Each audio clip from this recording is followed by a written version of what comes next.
Diciamo aquilo que si spiega non sarà funzione delle tue cose. Vamos a sair de esperanças da noite de hoje. Temos visto o Senhor dias maus. Temos sentido a maldade se multiplicando. O nosso amor se esfriando, Senhor. Confessamos esse pecado diante de Ti, Senhor, e rogamos para que o Senhor não permita o nosso amor se esfrie. Não completa, Senhor, pelo contrário, Senhor.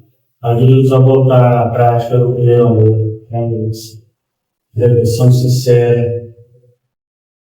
Obrigado, Senhor, pela oportunidade de confessar o pecado. Então, toda confessa e deixa a nossa misericórdia. Seja assim nessa noite, no nome de Jesus. Amém. Irmãos, eu não sei se minha concentração tem diminuído, os barulhos têm atrapalhado. De carro, você fica. Foi a impressão minha? Não,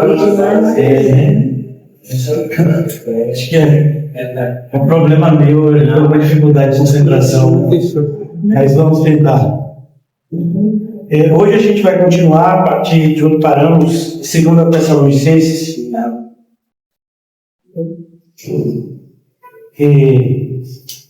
O apóstolo Paulo escreve essa segunda carta logo depois, pouco tempo depois de ter escrito a primeira, justamente porque ele sabe que os irmãos estavam com algumas dúvidas. E mais ainda, alguns estudiosos ainda advogam a tese de que nesse interregno alguém tinha mandado uma carta em nome do apóstolo Paulo sem ter sido ele de fato o emissário dessa carta. Então ele escreve sem demorar essa segunda carta com o propósito de trazer compreensão aos irmãos. Eu acho também que está dando eco, né?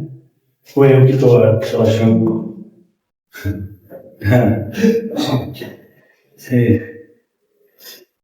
Eu acho que eu tenho que chegar uma meia hora antes para testar o microfone. Já percebi que eu vou fazer isso na segunda, no domingo. Eu vou testar o microfone antes. Não tem que passar por esse problema. Aqui em 2 Tessalonicenses, como eu disse aos irmãos, o apóstolo Paulo escreve essa carta muito rapidamente, com o propósito de não permitir que os irmãos desviassem da fé. E veja que o problema que o apóstolo Paulo está tratando aqui nessa segunda carta é um problema extremamente atual também. Eu não vou entrar, eu vou falar sobre isso, mas eu não vou entrar em termos teológicos, até porque eu tenho aprendido ao longo desses 15 anos que essas terminologias teológicas elas atrapalham mais que ajudam. Dificilmente você vai ver um teólogo que é um cristão fiel. Então nós precisamos ser obreiros aprovados que manuseiam bem a palavra de Deus e não entrar em debates inúteis teológicos. Mas o que o apóstolo Paulo vai tratar aqui é extremamente atual. Tem muito a ver, eu não sei se os irmãos já viram uma série de filmes chamada Deixados para Trás, que fala a respeito de um suposto arrebatamento que vai acontecer e as pessoas vão ficar aqui. Foi muito famoso esse filme há uns 15, 20 anos atrás no meio evangélico. Teve deixado para trás 1, 2, 3, 4, nem sei mais que número parou, baseado justamente nessa tese de grande parte, eu falo grande parte porque em virtude do crescimento da igreja pentecostal, a igreja pentecostal que na sua maioria adotou esse entendimento errado de que a volta de Cristo se daria em 2 ou 3 partes. Então, o Senhor vem buscar um grupo de gente que supostamente é mais fiel que os outros, e aí o que não é tão fiel vai ficar para poder sofrer um pouco. É interessante porque essa ideia já foi dita pelos católicos. Na Idade Média, a questão do purgatório tem mais ou menos um entendimento parecido. né? Os católicos estariam salvos pelo batismo, mas em virtude de uma vida não tão correta que tiveram, eles necessitariam passar por esse lugar para pagar os seus pecados, uma vez que o sangue de Cristo não tinha feito isso, e esse lugar chama purgatório. A Igreja Católica ainda defende essa ideia até hoje.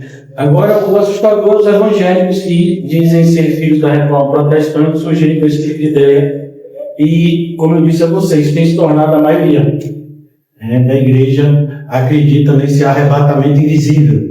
Então, a gente está aqui na igreja, e aí uma parte fica, e outra parte supostamente desaparece, fica só as roupas aqui, negócio meio fantasioso, e não tem nenhuma parte na Bíblia que diz que vai acontecer dessa forma.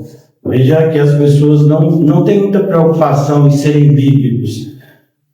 Como o apóstolo Paulo já havia anunciado na carta que ele escreve a Timóteo, as pessoas preferem fábulas à verdade. Elas não suportam essa doutrina, né? E eu acho interessante, estava falando com o irmão Mateus, acho que foi na segunda-feira, né? Como é interessante, na verdade eu não falei isso para ele, a gente estava conversando sobre o assunto, eu voltei pensando nisso. Como a gente, eu particularmente, ao longo desses 15 anos, já ouvi assim, mais de uma centena de vezes, pessoas dizendo: que coisa boa, achamos uma igreja bíblica. E aquilo que era raro achar uma igreja bíblica, de repente já não é mais.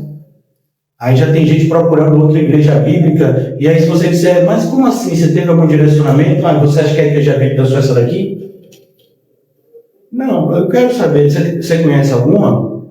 Se eu conhecer, eu quero visitar. Como eu queria conhecer uma obreira louvada, que pudesse me ajudar também. E a Seara é muito dura, de fato, né? Mas é muito repetitivo isso, né? Por quê? Porque as pessoas não suportam a verdade quando a verdade toca na ferida. E cada um tem uma ferida num lugar diferente. Então, tem pessoas que se sentem doloridas no calcanhar, outras no joelho, outras no cotovelo, outras na barriga. Então, quando toca na ferida, aí a igreja bíblica já não é uma coisa assim tão legal. De repente já tem outra que pode ser mais legal e bíblica também. E é por isso que Paulo está escrevendo essa carta. Porque as pessoas não vão suportar essa doutrina. Elas não vão. Então, 99% das pessoas, para não dizer 100%, né? Mas 99% das pessoas que saem daqui da igreja é sempre a mesma coisa, né? O pastor está falando que eu tenho que vir para todos os cultos. E por que não tem que vir? Como, por exemplo, a irmã Marcinha estava aqui, tinha estudo de criança, não veio nenhuma criança. Por que não veio? Porque os pais não estão certos. A criança não vem sozinha, né? Aí, se os pais levam para festa, shopping, aí pode. Aí, quando cresce e faz coisa errada, você não fez sua parte quando era criança. Né? Então, não adianta chorar agora. Então, é preciso que a gente entenda, irmãos, que temos responsabilidade. Por mais que a gente queira, né, não admitir isso, temos responsabilidade em relação às nossas ações e às consequências. A Bíblia fala isso de forma exaustiva e de várias formas. Não se engane o homem, o que você plantar, você colherá. Não se engane. De que você está se queixando? Você plantou isso. O homem se queixa dos seus próprios pecados. Então, é imperativo que a gente trabalhe isso no nosso interior. Então, da mesma forma como tantas pessoas saíram ao longo desses 15 anos, você e eu também. Não é só porque eu prego que eu não sou tentado a sair, não. Eu também sou. Então, somos tentados a abandonar o caminho da fé. Mas a grande questão é: para quem nós iremos? Mas para onde? Para quem? Eu acho interessante como as pessoas saem por aí procurando. Você imagina os apóstolos saindo procurando outro Jesus? Não, porque esse Jesus aqui, a gente passou 1 ano e meio com ele e meio que ficou, né, difícil. Então, assim, vamos ver se tem outro Jesus por aí. Vamos ver se tem outro Messias. Será que só tem esse? Será que não tem outro Messias? Então, é mais ou menos assim a questão da igreja, né? A igreja é bíblica, daqui a pouco não é mais. E aí você pergunta: mas o que foi? Foi alguma coisa na pregação? Não, é que eu não estou me sentindo mais à vontade. E desde quando você tem que se sentir à vontade na igreja? Você tem que se sentir incomodado aqui. Você tem que se sentir muito incomodado com tudo que você está ouvindo aqui, porque senão você não está ouvindo direito. Então, quando Paulo escreve, e vocês vão perceber isso no decorrer da carta, ele está tratando desse assunto. Veja que alguns irmãos em Tessalônica já haviam se desviado. Você vai ver isso no decorrer da carta. Paulo vai repreender eles. Mas Paulo se alegrava pelo remanescente fiel. Então a gente se alegra porque existem salvos. Não são muitos, nunca foram. Mas são alguns. Preste atenção no que Paulo diz em 1 Coríntios 9. Eu faço de tudo para com todos, para se possível salvar muitos? Não, alguns. Então, a matemática sempre foi essa, por mais que a gente goste de se enganar. Eu gosto de me enganar muitas vezes, né? Não, vai dar certo, as pessoas vão se arrepender, vão crer, vão perseverar. A pessoa que está se esfriando e já está quase lá no mundo de volta, você acredita que ela vai voltar? Não volta não. A tendência de quem está quase lá é ir para mais, para lá ainda. Quem está aqui tem que tomar cuidado para não cair, imagina. Então, não que a gente não tenha esperança, irmãos, não é isso. Mas é que nós precisamos ser realistas. E não realistas do ponto de vista do mundo, claro que não, realistas do ponto de vista da Bíblia. Como eu disse na oração, se vocês prestarem atenção, a maldade se multiplica. Mateus 24, seu sermão escatológico. Paulo vai falar nessa carta mais de escatologia do que em qualquer outra carta que ele escreveu. Essa é a carta mais escatológica de todas que o apóstolo Paulo escreveu. Vai falando das coisas do fim. Inclusive, ele fala de forma detalhada sobre assuntos que em outras partes da Bíblia a gente não vai achar. A gente acha que em 2 Tessalonicenses, a questão da grande apostasia que vai vir antes, né, do aparecimento do anticristo. Esses assuntos são tratados pelo apóstolo Paulo aqui. Então, é preciso que a gente esteja preparado para esses dias. Eles já chegaram. Então, eu vou fazer o seguinte, eu vou recomeçar a exposição hoje a partir do versículo 1, só que a gente vai adiantar um pouco, só para a gente se reconectar com a carta, e depois então a gente vai seguindo, tá certo? A primeira parte da carta, os versículos 1 e 2, Paulo está saudando a igreja. Mas você sempre encontra isso nas cartas, né? A saudação inicial, o corpo da carta, e no final Paulo se despede, né, dos irmãos que receberam a carta. Então vamos aqui, Paulo, Silvano e Timóteo, a igreja dos Tessalonicenses em Deus, nosso Pai, e no Senhor Jesus Cristo, graça e paz a vós outros da parte de Deus, Pai, e do Senhor Cristo. Esse Silvano aqui, o irmão pode até ter perguntado, é Silas, né, que esteve com Paulo na plantação dessa igreja, nos Tessalonicenses, só que Silvano é uma outra versão do nome dele, né? Então, Paulo, Silvano e Timóteo, a igreja dos Tessalonicenses em Deus, nosso Pai, e no Senhor Jesus Cristo. Veja como essas expressões vão ser repetidas. Deus Pai e o Senhor Jesus Cristo. Em 2 versículos elas aparecem 2 vezes. Toda vez que você vê repetição na Bíblia, a ideia é chamar a nossa atenção, ou então colocar no superlativo, né? Então, Deus é o nosso Pai. E ele fala isso 2 vezes, que é para dizer, entendeu? Ele é o nosso Pai. Nosso Pai e no Senhor Jesus Cristo. Graça e paz a vós outros, da parte de Deus Pai. De novo, repete a paternidade de Deus em relação a nós, somos seus filhos, em Cristo Jesus. E o senhorio de Cristo para com a igreja, para com os seus santos. Agora, já entrando na carta, Paulo já começa fazendo o que ele havia dito. Olha que conexão linda há entre essas 2 cartas. Volte comigo só um pouquinho, se sua Bíblia for igual a minha, só uma página. No capítulo 5 de 1 Tessalonicenses, versículo 18, Paulo diz o seguinte: em tudo dai. É isso que ele vai fazer aqui. Ele começa a segunda carta cumprindo o que ele havia ensinado. A igreja estava passando por problemas. Havia pessoas que já estavam tendo um comportamento indevido, mas ele continua agradecendo a Deus. Então, a gente tem que dar sempre graças a Deus. Não veio criança nenhuma, graças a Deus. Não podia faltar a professora. Se faltasse a professora ia ser muito pior. Olha que cena, um monte de criança e não tinha quem ensinasse. Aí seria pior. Como se faltasse o pastor. E vocês fossem ovelhas que não tem pastor, como tantas igrejas por aí. Então veja que o essencial não deve faltar. E não falta, porque o Senhor garante. E é isso que a gente tem que estar olhando. Sempre dar graças a Deus. Por quê? Porque a gente sempre tem motivo para dar graças a Deus. Olha como Jó fez. Jó deu graças a Deus. Ou vocês esqueceram disso? Deus deu, Deus tirou, bendito seja o nome. Isso é dar graças a Deus. Ele deu graças a Deus no sofrimento inimaginável por nós. Então, sempre temos motivos de dar graças a Deus. No corpo do livro de Jó, você percebe um dos motivos dele dar graças a Deus. O Redentor. Eu sei que o meu Redentor, imagina, ele está escrevendo isso milhares de anos de antes de Cristo vir à Terra. Jó é um livro que foi escrito antes de Gênesis. Embora Gênesis conte o começo de tudo, mas cronologicamente o primeiro livro escrito foi Jó. Jó ele é contemporâneo de Abraão. Quem vai escrever Gênesis é Moisés, 400 e alguns anos depois de Abraão. Então veja que coisa.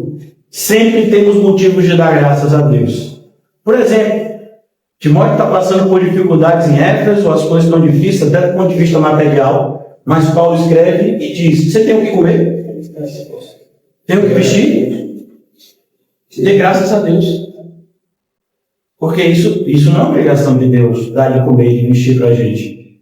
Se ele fez isso, você já devia ser grato. E não ficar reclamando, porque de repente a comida não foi a que você queria, ou a quantidade que você queria, a roupa não foi a que você queria, a temperatura não está a que você queria. Não, a gente não reclama. A gente aprende a dar, porque o seu coração só pode estar cheio de uma coisa, ou murmuração ou gratidão. Um vai expulsar o outro. Veja que toda pessoa que reclama demais é mal agradecida. Toda pessoa que é agradecida vai reclamar muito pouco, se é que vai reclamar de alguma coisa. Então aqui, versículo 3, voltando para a 2 Tessalonicenses, eu preciso mostrar para vocês só como Paulo estava ensinando para os irmãos na prática. Eu ensinei para vocês, vocês deviam dar graças a Deus por tudo, Pois é, eu fiquei sabendo que está tendo uns problemas aí, do ponto de vista teológico e do ponto de vista até prático, mas ainda assim eu agradeço a Deus por tudo. E Ele está no controle de tudo. Irmãos, cumpre-nos dar graças, sempre dar graças a Deus. Cumpre sempre dar graças a Deus. E aí Paulo vai dizer aqui, no tocante a vós outros. Por quê? Porque se tem uma igreja bíblica, se tivesse só uma no mundo inteiro, a gente já devia dar graças a Deus. Sabemos como é difícil encontrar, com certeza existem, mas elas são raras. E elas não estão assim tão facilmente. Vamos achar 20 igrejas bíblicas em Salvador. Será? Será que a gente acha 2, 3? Não sei. Agora, no mundo a gente vai achar muitas, claro, com certeza, o mundo é enorme. Provavelmente a gente vai achar algumas nos países onde o evangelho é mais perseguido. Fico imaginando uma pessoa na África, onde tem o braço do Boko Haram lá, que é o braço do extremismo, do Boko Haram lá, que mata muita gente até hoje, só que não aparece na mídia, porque não é interessante. E aí essa pessoa indo procurar uma outra igreja bíblica, ela está agradecida por ter encontrado uma igreja dele, por ter encontrado alguém que ensine a palavra de Deus para ela, da forma correta. Veja como aquela pessoa que pensa ter a alma farta e pisa no favo de mel. As pessoas hoje têm essa tendência de achar que porque o YouTube está aí, é fácil aprender a Bíblia. Você acha fácil? Você acha fácil? Não. Hoje à tarde, por exemplo, eu estava lendo um comentário de Calvin, de 2 Tessalonicenses. Eu não entendi muita coisa, não. Tinha uma parte, inclusive, em latim. Como eu não sei latim direito, né? Então, mas as pessoas, por que as pessoas elas não dão crédito ao que a gente faz aqui? Porque elas não entendem o que a gente faz aqui. Elas nem entendem e nem querem entender. Por quê? Porque o entender o que a gente faz aqui tornaria elas ainda mais culpadas. Porque a questão, irmãos, não é você sair de uma igreja bíblica. A questão é, você não ajudou uma igreja bíblica. Você teve a oportunidade de ajudar servos fiéis e não ajudou? Por quê? Aí está procurando outra? Para quê? Para não ajudar também? Aí diz, vou fazer uma visita. Visita por quê? Tem alguém morrendo aqui? Visita, você visita quem? Quem está na prisão. Você visita quem está no hospital. Não está na Bíblia? Vocês me visitaram quando eu estava enfermo. Vocês me visitaram quando eu estava preso. Visitar uma igreja bíblica só se for para se sentir mais culpado ainda, né? Mas são sérios. Né? O perigo é que a gente também pode tropeçar. Cuidado. Você sabe o que aconteceu com Sansão, né? Ele ficou cego. Já que ele fez questão de não enxergar o que queria, ele ficou cego na prática. Então, cuidado. E Sansão é disciplina amorosa de Deus. Viu? Foi salvo. Cuidado. Irmãos, cumpre-nos dar graças. Cumpre-nos dar sempre graças a Deus no tocante a vós outros. Sabe? O remanescente fiel, a gente sempre agradece. Porque a gente podia estar sozinho. E aí ia ser muito pior. Né? É bonito quando a gente diz, um crente com Cristo nunca está sozinho. Irmão. Por que o Senhor manda de 2 em 2? E por que eram 12 apóstolos? E por que você vê Paulo escrevendo aqui, dizendo que tem 3, ajudando ele aqui? Fora outros que estavam envolvidos. Quando ele vai escrever, ele está sempre de galera. Quando pode. Uma vez ou outra você vai ver ele sozinho. Por quê? Porque foi a necessidade do momento. Mas um cristão genuíno quer estar sempre junto de outros. É um princípio bíblico. Estavam sempre juntos. Não está em Atos 2? Tinham tudo em comum. Sabe por que não querem estar sempre juntos? Porque as pessoas são egoístas. Não, o que é meu é meu. Eu vou com a igreja, né, para dividir as coisas. Não, o que é meu é meu. Então é melhor eu ficar pongando de igreja em igreja, porque o que é meu é meu. Eu acabo não tendo compromisso com ninguém me cobra nada. E essa pessoa se acha esperta. O inferno está cheio de gente assim. Lotado. Pastor, o senhor está chateado? Eu não, estou feliz. A gente está dando graças a Deus por tudo. Como é justo. Pois a vossa fé cresce sobremaneira. Então tem um grupo, irmãos, que vai crescer. Sabe? Deixa marcado aqui, 2 Tessalonicenses, vamos fazer o que a gente mais gosta aqui, que é passear pela Bíblia e entendê-la. É João, Evangelho de João.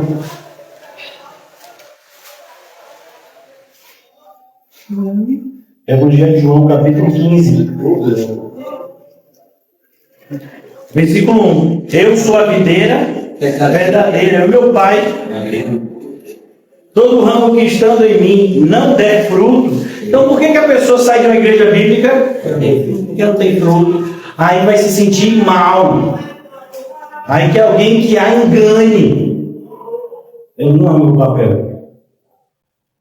Eu não amo o papel enganar. Ele corta. E todo o que dá fruto, é o nosso caso, ele limpa. Irmão, você sabe o que é limpar? Eu tive a oportunidade, Deus sabe de tudo, né? Muito antes de eu pensar em ser crente, eu fui para Nova Zelândia e eu trabalhei no cultivo de uva, lá na Nova Zelândia. E eu trabalhei justamente podando os ramos para impedir, né, que pássaros ficassem ali. Você colocava uma espécie, né, de proteção, e também você cortava as uvas que já tinham sido picadas, os ramos, para que aquela parte ali que não ia ser usada, que não ia gerar nada, ficasse usando o mesmo substrato que seria dado para as partes que iriam gerar frutos, que iriam crescer, né? Então, é uma das coisas que você faz no plantio, né, da uva. Eu falo isso porque eu trabalhei no cultivo da uva. Não precisava, viu? Você vê como Deus faz. Na época não precisava. Para que produza mais fruto ainda. Mais fruto ainda. Então, um cristão nunca está satisfeito com sua vida espiritual. Imagine que esse ano você evangelizou 10 pessoas, você está cuidando de 10 pessoas. Isso já seria algo absurdo. Mas só 10? Oh, irmão. Então você não entendeu. Né? Você imagina você ter 10 filhos em um ano? 10 filhos em um ano. Você acha que filho espiritual dá menos trabalho? Talvez você nunca tenha tido um filho espiritual. Ou 10 filhos espirituais. Imagina que coisa maravilhosa. O que Deus vai fazer no que vem? Vai te podar mais ainda. E aí talvez você tenha os mesmos 10, mas que darão muito mais trabalho. Até porque quem já tem filho sabe que um dá mais trabalho que o outro. A gente que é pai ama todos iguais, mas um dá mais trabalho que o outro. É sempre assim. Por exemplo, na minha casa, de longe, mas é incomparável. Você está com meu pai e minha mãe, né? Quem foi o que deu mais trabalho? Não demora a resposta, não precisa nem pensar, né? Porque foi um negócio assim absurdamente diferente em relação às minhas duas irmãs.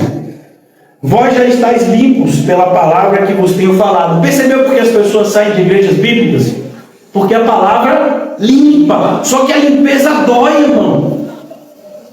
Vocês já fizeram tratamento de dente? É esse tipo de limpeza que eu estou falando. É aquele negócio que vai funcionando ali. Não é um varrezinho assim de uma... Não, dói a limpeza. Por isso que as pessoas não gostam de uma igreja bíblica. Aí elas saem por aí procurando uma igreja bíblica indolor. Ô irmão, se você achar, é mentirosa, né? Que dói. Vós já estáis limpos pela palavra que vos tenho falado. Permanecei em mim e eu permanecerei em vós. Olha o que ele está dizendo. Mas é tudo a graça. Mas a graça é eficaz. Quem é que tem que se esforçar para permanecer em Cristo? Nós. E por que a gente faz isso? Porque Ele nos deu graça. Mas não tente inverter. Não, eu não estou conseguindo perseverar. A culpa é do Senhor que não me deu graça. Não, a culpa é sua. Cadê o esforço? Né? Então, por exemplo, hoje choveu. Alguém deixou de trabalhar porque choveu? Não. Mas choveu. As pessoas deixam de vir para a igreja porque chove. Então não deixam de trabalhar. Né? Então, é porque não vê isso como uma responsabilidade. É um privilégio? Claro que é um privilégio, mas é uma responsabilidade também. Vamos ter que dar conta. É o que a gente vai ver. Provavelmente hoje não, nem de pé. Mas a gente vai chegar lá. Em 2 Tessalonicenses, Paulo vai falar de um julgamento, né? Em relação ao que você vai ter que dar conta diante de Deus. Ele vai falar, inclusive, no capítulo 1, se eu não me engano. Não obedeceu o Evangelho? Não conheceu o Evangelho? Os dois são culpados. Eu nem conheci culpado, deveria buscar conhecer. Eu conheci, mas não obedeci, então culpado. Está em 1 Tessalonicenses. 2 Tessalonicenses, capítulo 1. Mas vamos voltar aqui para a gente concluir essa parte aqui de João 15. Permanecei em mim e eu permanecerei em vós. Veja, ele nos deu graça, agora a gente deveria se esforçar. Entrou pela porta estreita, esforce-se, porque o caminho é apertado. O caminho vai te pressionar de todos os lados. Irmão, algum de vocês gosta quando é pressionado? Imagine que você está com muito sono e a pessoa diz: acorde! Aí daqui a pouco dá 2 minutos, você não acordou ainda? Rapaz, acorde aí, você gosta disso. Nossa. Ainda mais se você estiver com muito sono. Por mais que a pessoa fale para o seu bem, saiba que você tem uma obrigação. Eu estou falando isso porque você que me pediu. 8 horas você tem uma obrigação. Já são 7h15, 20. Eu já estou lhe chamando tem 1 hora. Você é chato. Mas a obrigação é sua. Eu só estou lhe chamando. Pois é o meu papel. Chamar. E por isso eu sou tão chato. Porque a obrigação de serem santos é de vocês. Eu tenho a obrigação de ser santo eu. Mas eu não tenho a obrigação de ser santo por vocês. A minha santidade não vai ajudar vocês em nada. Eu chamo vocês para serem santos. Por isso eu sou tão chato. É insuportável a pessoa que fica o tempo todo te falando para fazer uma coisa. Você imaginou que, por exemplo, você está acima do peso, no meu caso. Aí você senta para comer um sanduíche. Sanduíche? Eu não comi uma salada. Aí daqui a pouco passa 5 minutos, você vai beber o refrigerante. Depois diz que está assim, depois diz que quer perder peso. Aí você já, a próxima vez que você vê a pessoa, você corta.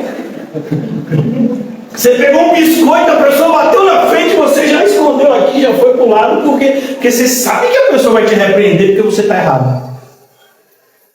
Percebeu por que as pessoas saem daqui? Porque sabem que quando chegar aqui sexta-feira e domingo, segunda-feira é lá, né, encontro de Farias, é biscoito? Pode não. Vida saudável. É dormir até meio-dia? Meio-dia? Como é que pode? Você vai ouvir coisas que você sabe que precisa ouvir, mas não quer ouvir de ninguém. Quem manda de mim sou eu. A gente fala isso desde que tem 5 anos de idade. Quando eu tiver 18, mas já é o espírito rebelde. Com 5 aninhos, se não for menos. E quando eu crescer, mano, no meu nariz sou eu. No nariz, olha. Aí vem o pastor e começa a dizer a direção que você tem que ir pela Bíblia. Ah, insuportável. Eu me acho insuportável, mano. Eu assisto as pregações, eu ouço as pregações algumas vezes. Eu me acho insuportável. Eu falo, não é possível. Que coisa chata. Porque é repetitivo, né? Permanecerei em mim e eu permanecerei em vós. Como não pode o ramo produzir fruto de si mesmo, percebeu? Quando a pessoa está na igreja e não está produzindo fruto, é porque não está em Cristo. É porque não está no corpo de Cristo.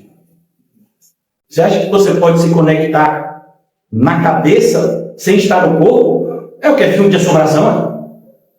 Você imagina um braço preso na cabeça? Não, irmão. Você tem que estar no corpo para estar conectado com a cabeça. Mas as pessoas acham que estão em Cristo sem estarem vivenciando uma realidade de corpo. É o que Paulo vai combater em 1 Coríntios. E vai falar sério. Eu queria louvar vocês, mas não posso. E ele vai dizer, ó, Deus está disciplinando vocês. Tinha gente já morrendo naquela igreja. Por causa disso. Porque não estavam tratando o corpo de Cristo da maneira honrosa como deveriam. Amém? E tem gente que não, né? Vai pulando igual macaco, de galho em galho. Eu não sei que corpo é esse. Voltemos. Permanecei em mim e eu permanecerei em vós. Como não pode o ramo produzir fruto de si mesmo, se não permanecer na videira, assim nem vós o podeis dar, se não permanecerdes em mim. Então o que Jesus está ensinando aqui é isso mesmo. Você não deu fruto, é porque não está conectado nele. Veja que o princípio, irmãos, é muito parecido com o que a gente aprende no Sermão do Monte. A árvore boa, ela tem que dar o bom fruto. Porque ela é uma árvore boa. Ela nunca vai acontecer de uma árvore boa dar um fruto ruim e nem não dar fruto. Não vai acontecer isso. A árvore é boa. Então a árvore boa não pode dar frutos. Não pode. Jesus ensina esse princípio no Sermão do Monte e repete aqui. Então, se a pessoa está na igreja há algum tempo e você não vê fruto nenhum na vida da pessoa, a pessoa está na igreja só do ponto de vista físico. Espiritualmente nunca esteve aqui. E até do ponto de vista físico não vai demorar muito.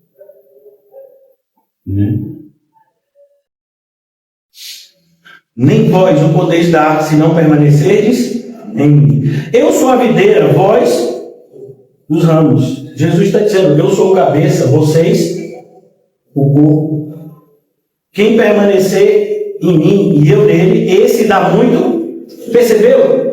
Ah, não, eu estou em Cristo, mas assim, está acontecendo alguma coisa, eu não estou dando fruto, não está não. Porque se você estiver nele, é o que ele está dizendo. Jesus não é mentiroso, irmãos, a gente é. A gente é tão mentiroso que a gente mente para a gente. Eu sou a videira, vós os ramos. Quem permanece em mim e eu nele, esse dá, não dá frutos, não dá muitos frutos. Ou muito fruto. Porque sem mim, nada podeis fazer. Se alguém não permanecer em mim, será lançado fora, à semelhança do ramo, e secará. E o apanham e lançam no fogo e o queimam. É o que a gente vai ver lá em 2 Tessalonicenses. Vamos voltar? 2 Tessalonicenses.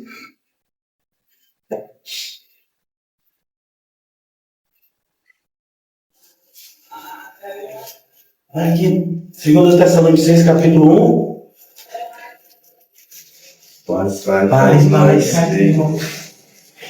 Versículo 3. Irmãos, cumpre-nos dar sempre graças a Deus no tocante a vós outros, como é justo, pois a vossa fé cresce sobremaneira. A fé que é verdadeira vai crescer. Então, por exemplo, muitas pessoas ficam admiradas porque todos os meus 3 filhos, provavelmente esse ano já vão me passar. Biso já me passou de estatura, Letícia está claro na minha altura e mamada em mim. Me passar. Cresce. Elas nasceram pequenininhas, Liso também. E depois eles foram crescendo. Todo mês ia se pesar no pediatra, cresceu um pouquinho. Até que esse crescimento começou a ser cada vez maior. Então, se não está crescendo, irmãos, tem um problema. Você vê pessoas que continuam, né, na mesma vidinha espiritual no começo, há um problema aí. Tem responsabilidade nenhuma na igreja, não está fazendo nada assim do ponto de vista mais, né, de chegar junto, entra ano e sai ano, é só sentar e assistir tudo. Isso também não é nada saudável, né? Os católicos fazem isso melhor. E o vosso mútuo amor, veja, o vosso, Paulo vai falar desses 2 pontos, fé, amor, mas ele está falando de esperança também. Você vai entender aqui, a fé cresce sobremaneira e o vosso amor de um para com os outros vai aumentando a tal ponto que nós mesmos nos gloriamos de vós nas igrejas de Deus, à vista da vossa constância. Essa palavra constância, irmãos, no grego, é algo muito parecido com a ideia de perseverança. E perseverança está muito próximo da ideia de esperança. Por isso Paulo fala em Coríntios, os 3 maiores dons, fé, esperança e amor, o amor maior deles. Paulo está repetindo aqui, fé, esperança e amor. Esperança não está escrita, mas está implícita no texto. A fé cresce sobremaneira, então a fé tem que crescer. Não tem como, irmãos, você está aprendendo todo dia um pouco mais e não cresce. Então você vai pegar uma pessoa que está no 1º ano do ensino fundamental, nossa antiga alfabetização. E aí você pega uma pessoa que está no 5º ano do ensino fundamental, que seria a 4ª série, o último ano do primário. Será que as duas sabem a mesma coisa? Se sabem a mesma coisa, o problema está nesse aqui. Ele está no 5º ano e está sabendo a mesma coisa da época que era no 1º ano. O que foi que ele fez em 5 anos da vida dele? Sentou e ouviu, mas e não guardou. Entrou pelo ouvido e saiu pelo outro. Infelizmente é uma realidade. E o vosso mútuo amor de um para com os outros vai aumentando. Veja a conexão. Paulo está ensinando aqui como a gente subir numa escada, como a gente subir num monte. Então, primeiro você tem fé. E vamos ver se a fé é verdadeira? O amor. O amor é o ponto final para ver se a fé é verdadeira. É como lá em Tiago. Você está dizendo que tem fé, né? Sim, e cadê o amor? Não, mas Tiago está falando de obras. E você faz aquelas obras sem amor? A fé sem obras Você vê o seu irmão, você ama o seu irmão, e você vai despedir ele, sabendo que ele está precisando de ajuda, e você pode ajudar, e é assim que você ama? Veja como está tudo interligado aqui. Veja, Paulo não está falando bonito. Paulo está ensinando para essas pessoas como elas deviam viver. O ensino bíblico é extremamente prático. Por isso que é muito perigoso quando você se aproxima da Bíblia com desejo de ser um teólogo.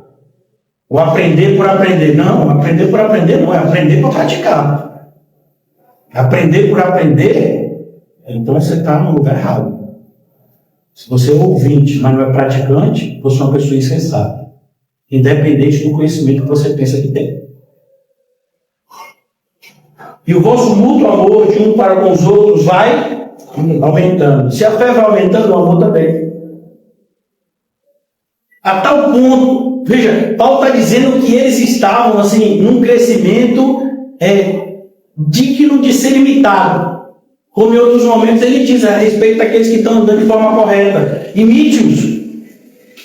Não imite o que é errado, imite aquele que está andando certo. A tal ponto, nós mesmos nos gloriamos de vós nas igrejas. Então, onde Paulo chegava, ele falava aos Tessalonicenses: você está dizendo que é difícil ser crente? É porque você não é crente em Tessalônica. Se você for crente lá em Tessalônica, você vai ver que é difícil ser crente lá e ninguém desiste. Eles estão perseverando e dando fruto. A tal ponto que nós mesmos nos gloriamos de vós nas igrejas de Deus. E nos gloriamos de teologiar. De dizer, não, tem gente que está assim, ó. Está empenando, o bicho está pegando, e eles estão ainda mais fiéis. À vista da vossa constância e fé. Aqui a ideia é esperança, que leva à perseverança. E a esperança não nos decepciona, porque o amor de Deus é derramado o tempo todo em nossos corações. Então, essa frase que o apóstolo Paulo fala em Romanos, tem muita gente que acha que é bonitinho, que é uma poesia. Não é não. Paulo está falando algo extremamente prático também, amigo.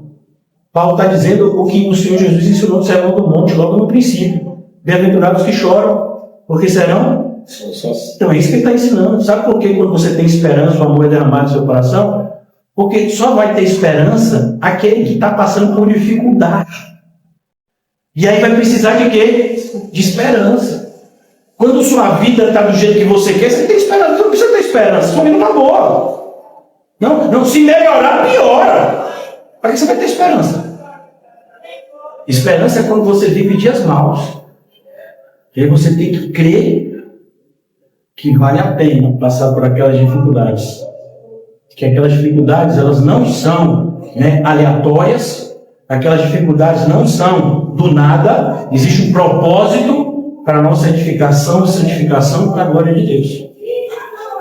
A esperança não nos decepciona, porque o amor de Deus é constantemente derramado em nossos corações. Nada mais é do que o cumprimento do que o Senhor Jesus disse: bem-aventurados que choram, porque serão consolados. A tal ponto que nós mesmos nos gloriamos de vós nas igrejas de Deus, à vista da vossa constância e fé. Porque constância sem fé, irmãos, aí não adianta. A pessoa sendo constante em fazer o errado, aí a gente já está cheio, né? Aí já tem gente saindo pelo ladrão, né? Que você exorta e nada de fé. Constância e fé. E aí ele diz aqui, preste atenção, em todas as vossas perseguições, não é em algumas, viu? É em todas as perseguições. A ideia é todo tipo de perseguição que vinha, eles ficavam constantes.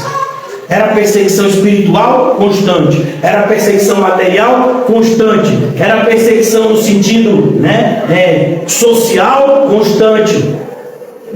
Era perseguição financeira? Constante. Em todas as vossas perseguições. e nas tribulações. Veja, perseguição e tribulação. Perseguição normalmente vem de fora. Tribulação é você com você mesmo. Tribulação é a gente criando um monte de demônio na nossa cabeça.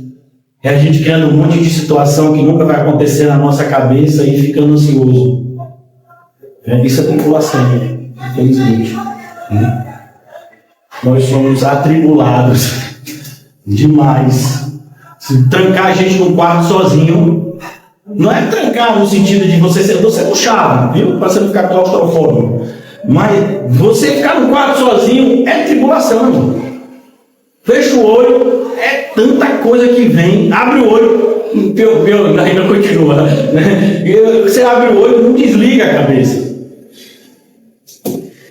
Perseguições e nas tribulações que suportais.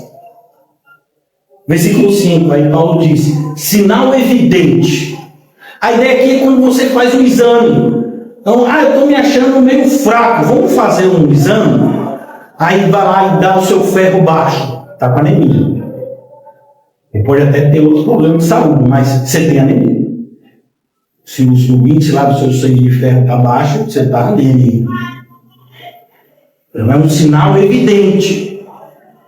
Então a ideia é essa. Olha, sinal evidente do reto juízo de Deus. Mas como assim? As perseguições dos cristãos são sinais do juízo de Deus?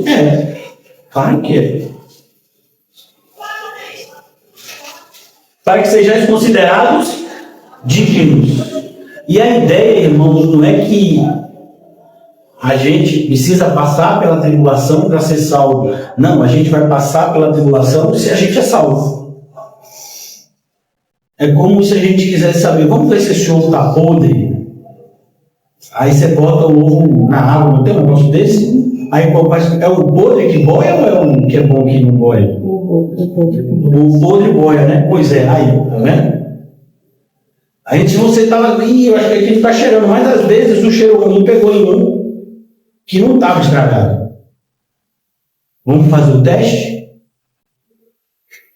Então, sinal evidente do reto juízo de Deus, para que sejais considerados dignos do reino de Deus. A ideia também é uma ideia de preparação. Irmãos, se você não gosta das coisas do alto, você vai fazer o que no céu? Ser torturado?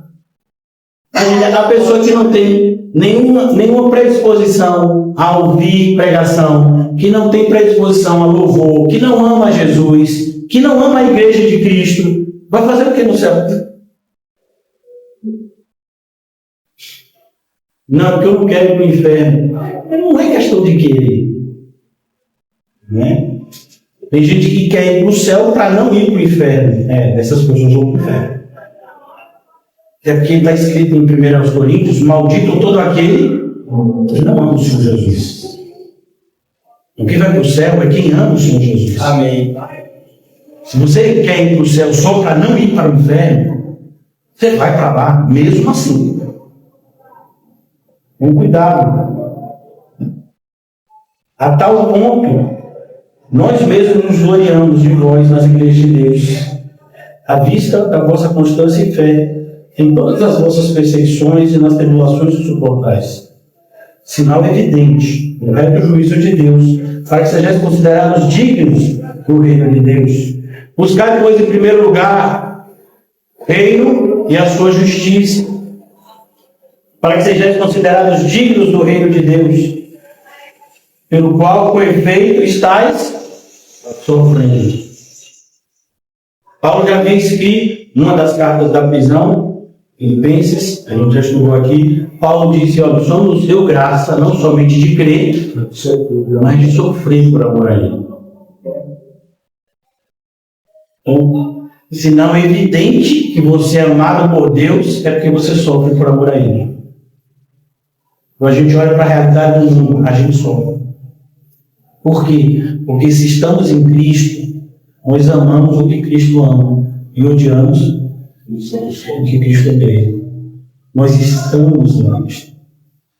Se estamos em Cristo, a cada dia temos ainda mais a mente de Cristo, temos ainda mais os sentimentos de Cristo. tende em vós o mesmo sentimento que houve em Cristo Jesus. Então, evidente, é um sinal evidente no reto juízo de Deus, para que sejais considerados dignos do reino de Deus, pelo qual, com efeito, estáis sofrendo. Então, quem está sofrendo hoje na igreja? Bem pouco. A maioria das pessoas está sofrendo por questões carnais. Então você está sofrendo porque alguém não está lhe tratando como deveria. O ímpio também tem esse sofrimento. Vocês nunca ouviram música de sofrência, não? Mas, peraí, pense em mim, chore por mim, não ligue para ele, ó. Essa música é mais velha que José. Aí não chamavam de sofrência, não. Era sertanejo que chamava na época. Já tinha essa questão da rejeição. Ah, não, é porque eu sou crente, aí meus familiares não me tratam como deveria. Poxa, aquela Simone von Richthofen, que agora parece que é gente boa, né? Não matou os pais? Não. E os pais delas eram crentes? Não. Nada de Cristo, não. Então, só tem desavença familiar se for crente? Não, desavença familiar faz parte da natureza humana, que briga com todo mundo, até com os filhos. Então, cuidado para você não estar achando que está sofrendo por Cristo e nunca sofreu por Ele. Sofrer por Cristo é outra coisa. Sofrer por Cristo é chorar. Como Jesus que olha para Jerusalém e chora. Porque o povo desviado, ovelhas que não tem pastor, é o mesmo povo que vai gritar crucificam. Mas ele chora. Jeremias chorou pela destruição do povo que só maltratava ele. Nem falando de Jesus, falando de Jeremias. Aí a gente fala que está sofrendo por Cristo. Sofrendo por Cristo? Sofrendo por Cristo. Não, aí a gente tem que crescer um pouco mais. A gente tem que se dedicar um pouco mais para, quem sabe, esse sofrimento nos abençoar. Esse sofrimento é um sofrimento abençoador. Esse sofrimento. Especificamente esse sofrimento. E é um sofrimento que pouquíssimos na igreja vão experimentar. Porque não estão em Cristo o suficiente para isso. Agora, todo mundo que está sofrendo na igreja, acho que está sofrendo por Cristo. Por exemplo, minhas filhas estão longe de mim. Eu estou sofrendo. É por Cristo? Não. Eu estou sofrendo porque eu sou egoísta. Eu queria minhas filhas pertinho de mim. Eu gosto delas o mais perto possível. E é por Cristo? Não tem nada a ver. Eu estou sofrendo porque não comi o que eu queria. Não tem nada a ver com Cristo. Não, mas eu não comi o que eu queria porque assim eu abdiquei. Por exemplo, o meu exemplo. Porque eu abdiquei de trabalhar e ganhar dinheiro. Não tem nada a ver. Sofrer por Cristo é outra coisa, irmãos. É quando você renuncia a si mesmo. É quando você diz não para você e para os seus desejos. Isso é sofrer por Cristo. Pouquíssimas pessoas sabem o que é isso. É por isso que quando a gente ensina esse tipo de ensino, as pessoas se sentem ofendidas e saem. Porque elas acham que o sofrimento carnal delas é por Cristo, e não é. Eu estou me sentindo assim tão um pai que não está à altura, porque eu não dei um iPhone 15 para o meu filho de Natal. Você está sofrendo por isso? Tá bom. Sinal evidente do reto juízo, pelo qual, com efeito, estáis sofrendo. Versículo 6. 2 Tessalonicenses 1:6. E aí, preste atenção nesse artigo condicionante. Se. Então, se condiciona algo a alguma coisa, né? Você vai levar a água do mercado se pagar. Se você não pagar, provavelmente não vai levar, né? Então, o se condiciona a alguma coisa. Se de fato é justo para com Deus que ele dê paga. Que ele dê em paga. A ideia de em paga é em pagamento. Então, Deus ele vai pagar. A ideia é prestação de conta aqui. No final do dia, todo mundo vai ter que prestar conta. Então você vai receber de Deus o que você merece. Aleluia! Aleluia nada. Se você receber o que você merece, meu filho, olha, é o inferno. E quem vai para o céu? A gente não recebe o que a gente merece, não. A gente recebe o que Cristo merece. E por que a gente recebe? Porque a gente confia nele. Então houve uma transação comercial. Toda a nossa injustiça recaiu sobre ele na cruz. E toda a sua justiça recaiu sobre nós. É aí. Aquele que não conheceu o pecado, Deus o fez pecado, para que nele fôssemos feitos justiça de Deus. Então não ache que você vai receber limite que você merece. Você não recebeu o que você merece. Até hoje é inferno. A gente vai receber misericórdia. E Deus é injusto? Não, porque a justiça que nos alcança está em Cristo. Aqueles que não creram em Cristo não serão alcançados por essa justiça. Se de fato é justo para com Deus, que ele dê em paga tribulação aos que vos atribulam. A ideia aqui é algo que Paulo já havia falado, que o Senhor pega o sábio. Então, o que é que acho que é Naamã, né? Fez com Amã fez para Mardoqueu uma forca. E quem foi enforcado? Ele. O que o pessoal lá, amigo, para não dizer outra coisa, de Daniel, queria que acontecesse com Daniel? Que ele fosse comido pelos leões, né? E quem acabou comido pelos leões? Eles. Vocês leram o livro de Êxodo desde o começo? O que Faraó queria que fosse feito com os meninos do Egito? Afogasse, jogaram no rio Nilo. O que aconteceu com o exército de Faraó? Morreu como? Queimado? Não, afogado. Então Deus vai devolver em paga.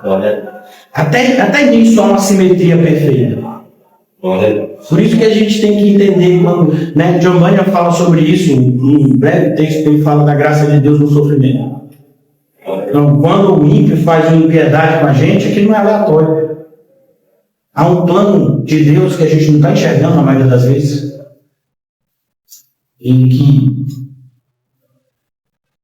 daqui a pouco esse ímpio vai receber a paga da impiedade que cometeu. Por isso a gente não devia ficar com raiva dele. Porque a impiedade dele só fez mal a ele. E se você é crente, a impiedade dele te abençoou. Porque todas as coisas cooperam para o bem. Se você é crente, até a maldade do ímpio faz de você mais crente. Glória a Deus. Porque é o que aconteceu com os Tessalonicenses. Por que eles eram essa igreja assim tão madura em tão pouco tempo? Pela quantidade de tribulações que tiveram que enfrentar. Tão rapidamente amadureceram. Então, nada é aleatório. As dificuldades que passamos fazem parte do plano de Deus de aperfeiçoamento para conosco, para que sejamos os crentes que deveriam ser. Por isso a gente não devia fugir das tribulações, mas enfrentá-las com a graça de Deus. Tribulação aos que vos atribulam. Versículo 7. E a vós outros que sois atribulados, então você que é atribulado, você que sofre, né, pela perseguição do ímpio, alívio. Aí você fala, que bom. É quando esse alívio? É quando chegar no céu. Até um camarada ímpio, né, mas que é um referencial para um pessoal de coach, né, um pessoal que fala de vitória. Um jogador de basquete que faleceu num acidente de helicóptero recentemente, Kobe Bryant. Recentemente, não, alguns anos. E ele foi um jogador extremamente vitorioso. Né? E ele era conhecido por ser mal-humorado. As pessoas diziam que ele era mal-humorado, mas na verdade ele não era mal-humorado, ele era obstinado. Então, ele estava em jogos das finais da NBA uma vez, aí ele fez um jogo assim, bateu o recorde, fez 100 pontos, e aí todo mundo falando dele. E aí, você está feliz? Não, o campeonato não acabou. Então, eu vou comemorar. Então, o cristão, isso é um ímpio, obstinado. E a gente, na nossa perseverança, vai ser menos que isso. Aí a pessoa diz, pastor, o senhor não comemorou o batismo? Eu não. Eu vou comemorar os primeiros frutos da vida de alguém. E comemorarei mais ainda se eu ver a pessoa até o fim perseverando. Comemorar batismo. Está começando.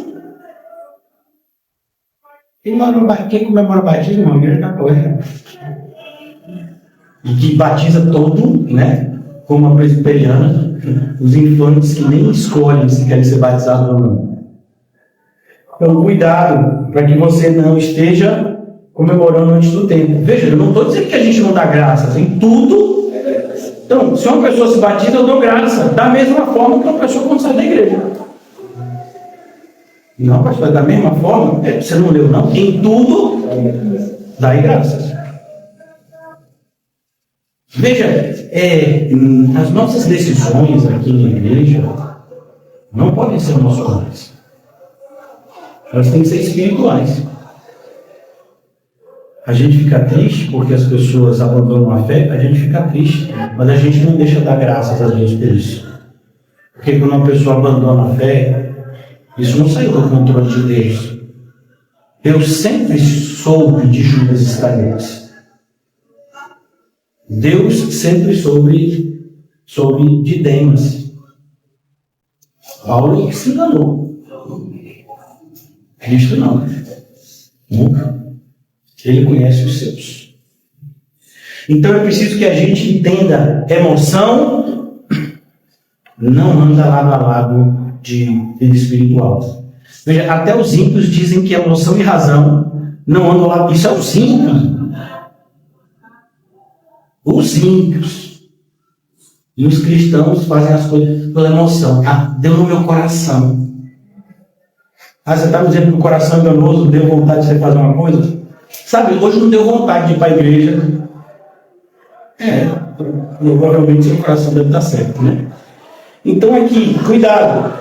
E a vós outros que sois atribulados, versículo 7, alívio juntamente conosco. Veja, Paulo também estava sendo o quê? Atribulado. Onde é que Paulo estava aqui quando escreve Tessalonicenses? Em Corinto. E foi a igreja que mais tratou ele mal. De longe. A igreja que mais tratou Paulo mal foi a igreja de Corinto. Foi a única que teve a audácia de dizer que Paulo era feio e que o ensino de Paulo era desprezível.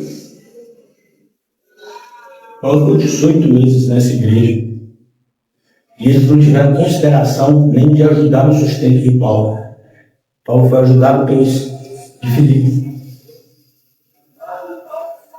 Então, cuidado.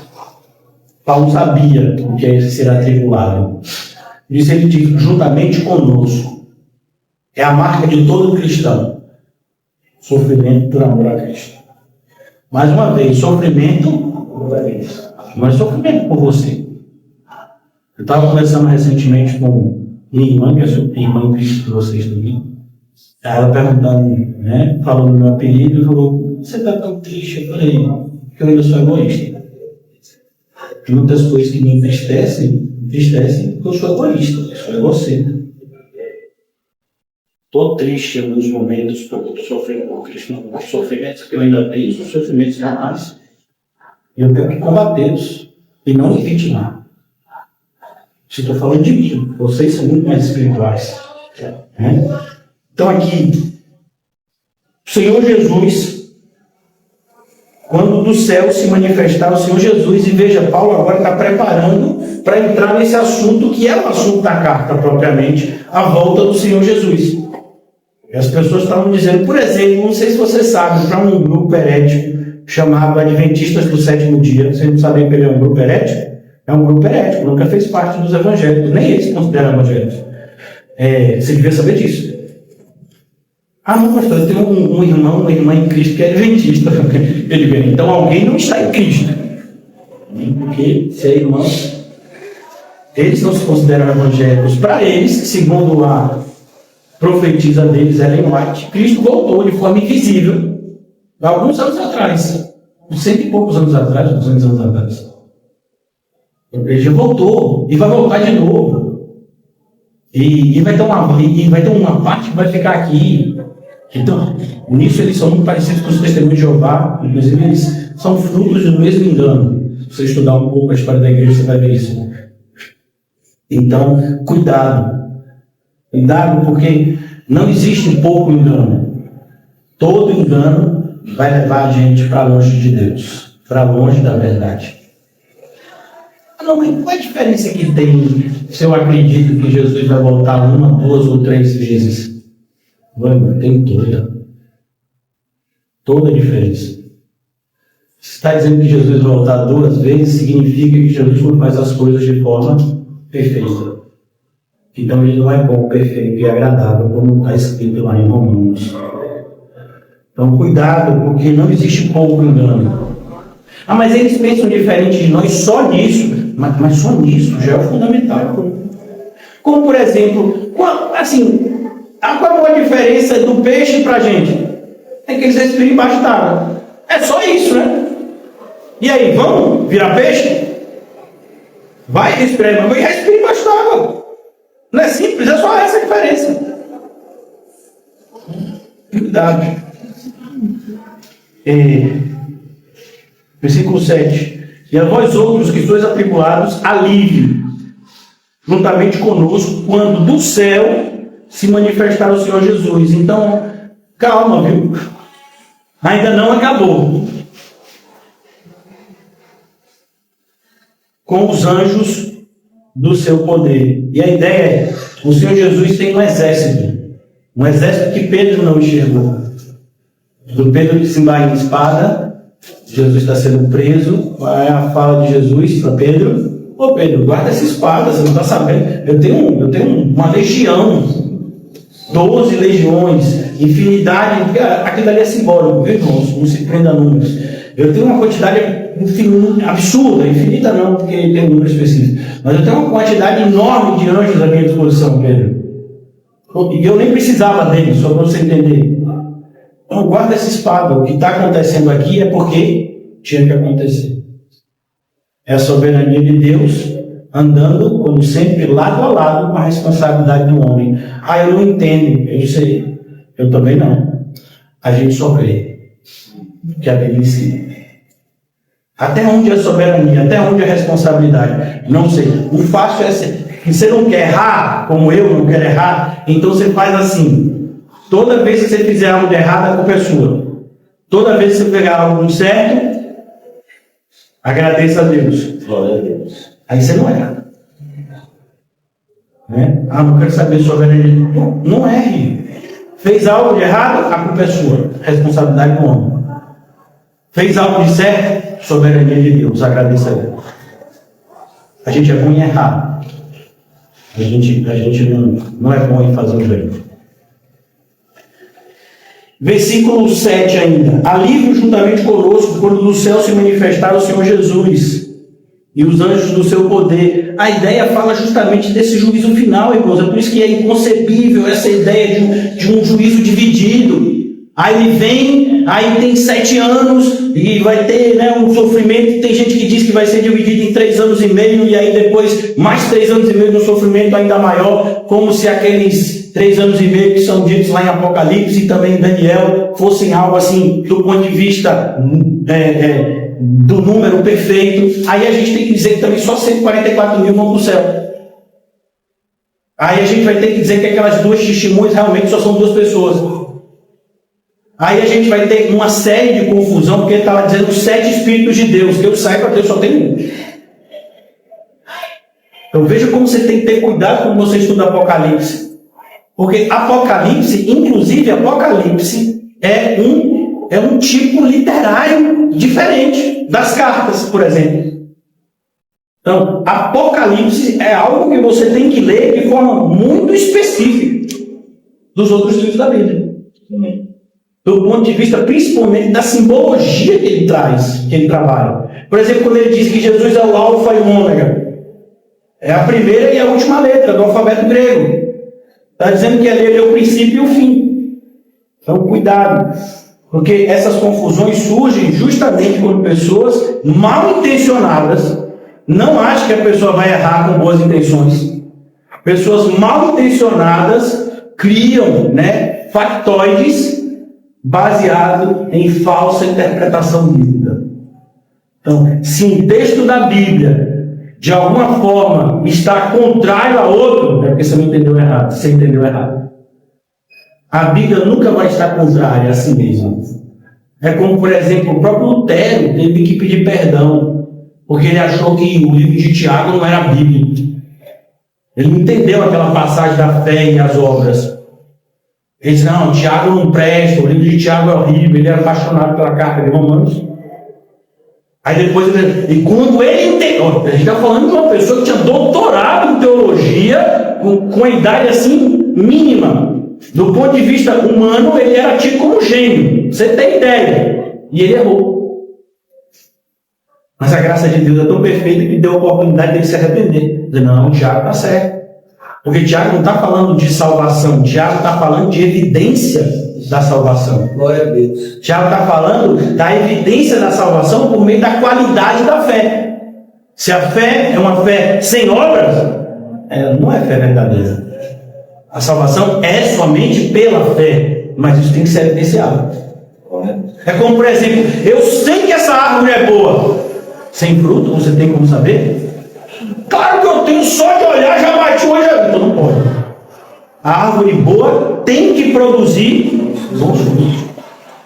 Assim como a fé genuína, ela é evidenciada pelas boas obras. Então a pessoa pode ter fé genuína sem boas obras? Não pode. É isso que Tiago deixa bem claro. E Lutero entendeu, mas não entendeu de começo. Ficou vários anos em conflito, diga-se de passagem. Lutero, irmãos, que estudou a Bíblia mais sério que, a maior parte das pessoas que viveram na história da igreja. Aí chega hoje em dia a gente e diz, vou escolher a igreja. Você tem fé suficiente para saber se a igreja é bíblica ou não? Se tivesse, não saía de uma igreja bíblica. Procurando. Quem está dizendo que pode escolher, e eu vou dizer algo ofensivo para quem se ofende com a verdade. Quem acha que pode escolher é porque é porco. Eu não estou dizendo porque é sujo, é porque não sabe a diferença do que está diante dele. Não dê pérolas aos porcos, porque eles não vão saber diferenciar uma pérola de uma pedra sem valor. Eles não vão saber diferenciar uma pérola do lixo. São porcos. Eles vão pisotear as pérolas, independente do valor que elas têm. Então, quando uma pessoa sai dessa igreja pela motivação, você liga querendo trazer ela de volta? Eu não. Está procurando igreja bíblica? A gente já achou. Amém. E somos muito agradecidos a Deus e temos uma responsabilidade para com Deus aqui. Quem está por aí procurando é porque não tem responsabilidade com ninguém. Nem com ele mesmo. Nem com a família. Amo minha família. Amo a família. Eu fico imaginando um cenário. Imagina um pai de família, no meu caso, e você vê, no meu caso, 3 filhos se afogando. Aí você atravessa a rua e vai tomar um sorvete. Você está vendo seus filhos se afogando, não faz nada. Não, é porque quando eles saírem do mar, eu vou dar um sorvete para eles. E eles vão sair do mar como? Eles estão se afogando. É o pessoal que diz que é uma família e não valoriza uma igreja bíblica, não valoriza ser espiritual no seu lar. Eu amo meus familiares a Manaus. Se amasse os seus familiares, você colocava Jesus acima de tudo e todos. Essa é a maior demonstração de amor. Ter Jesus no centro da sua vida. Para que todos vejam isso, inclusive os seus familiares. Cuidado, irmãos, porque as más companhias, os maus exemplos tendem a corromper aqueles que não estão tão firmes. Os maus exemplos, infelizmente, são muito mais numerosos do que os bons exemplos, que são sempre poucos. Mas existem. Estamos aqui num deles, que é Tessalônica. ali juntamente conosco, quando do céu se manifestar o Senhor Jesus, com os anjos do seu poder. Por isso, irmãos, você e eu temos sempre razão para dar graças a Deus, porque Cristo nunca me decepcionou. Decepcionou você?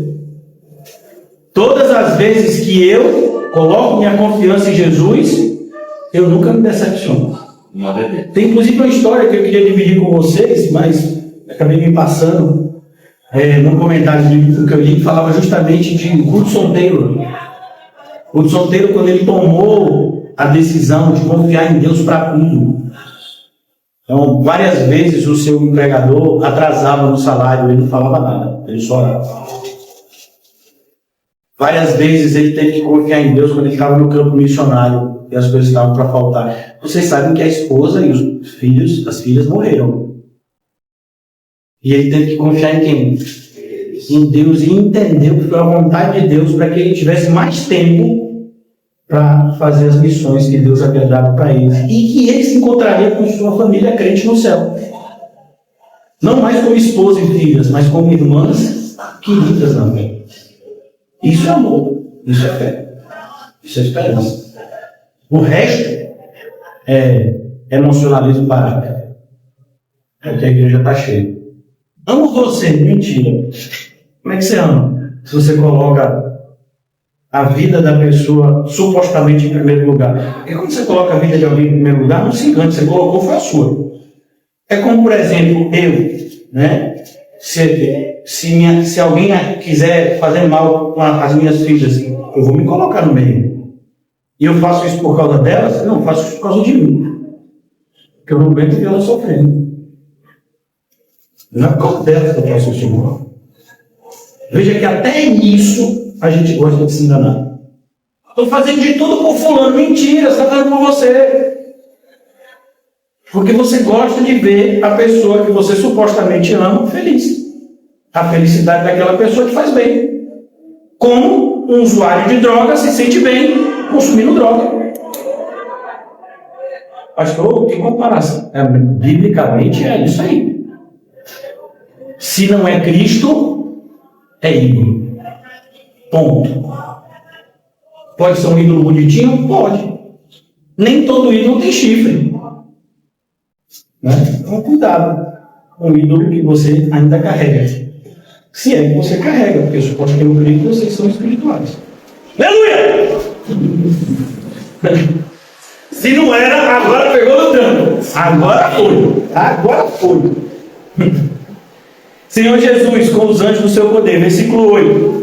Em chama de fogo, tomando vingança. Você imagina Jesus tomando vingança? Amor, você já viu aqueles filmes Vingador do Futuro? Isso é coisa da minha idade, né?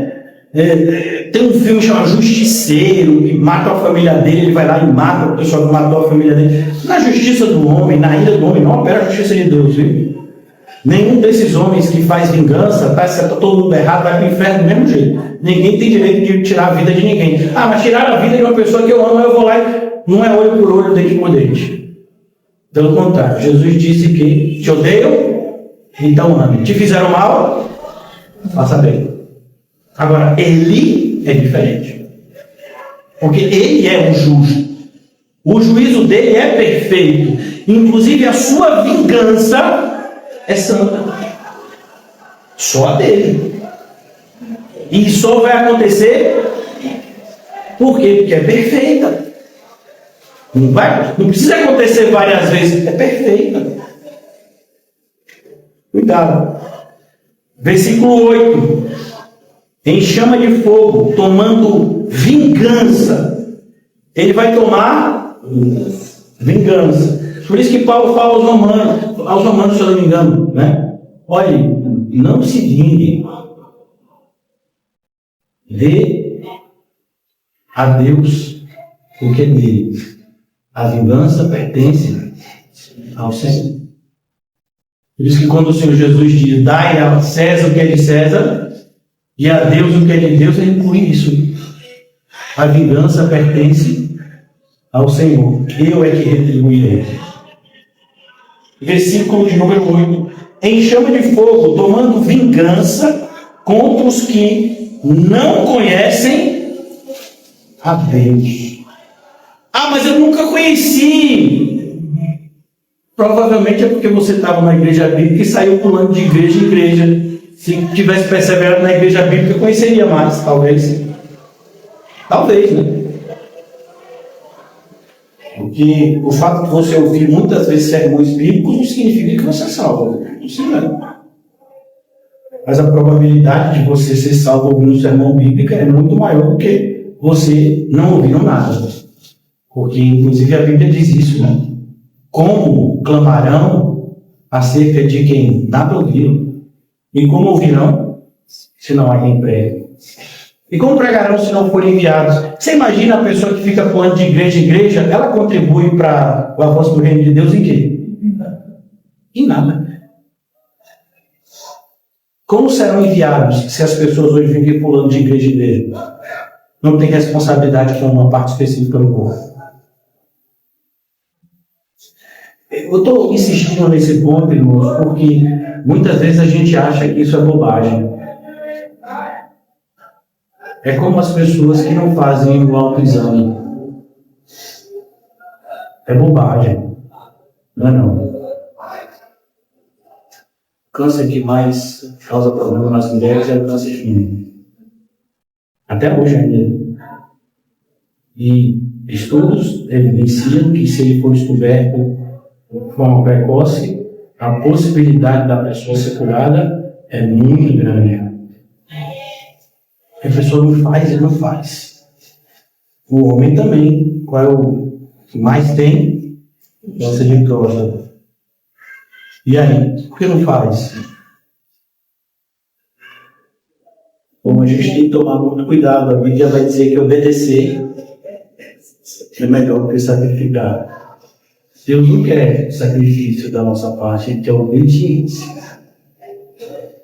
As minhas ovelhas ouvem a minha voz e me seguem. Isso é o sinal.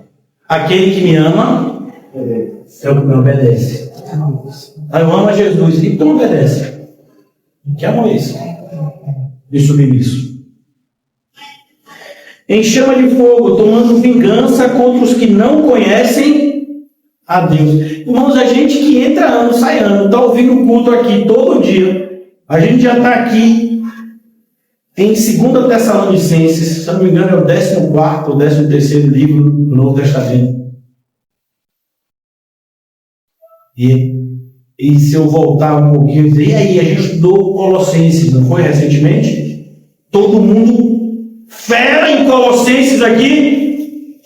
Pastor, acho que podia fazer uma retrospectiva.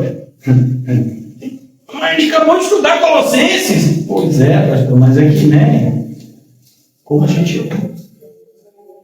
E a gente trata essas coisas como se não fossem importantes. Você imagina uma pessoa que dirige, está começando a ter problemas, né, de esquecimento, e aí começa a se esquecer a função dos pedais. Sabe o que freia e o que acelera? Você acha que vai dar alguma coisa indolor? Não, isso vai causar... Não, é só um pedal. Errar um pedal, mata. Era para você frear, você acelerou. Matou alguém, não se matou. Cuidado, irmãos. Não existe pouco erro. Errou? Por isso que a Bíblia é tão, para alguns, né, tão severa. Não é severa. É séria, como deve ser. Tem que tratar com reverência. Você pensa que está em pé? Não tem nada que comemorar. Cuide de si, para que não caia.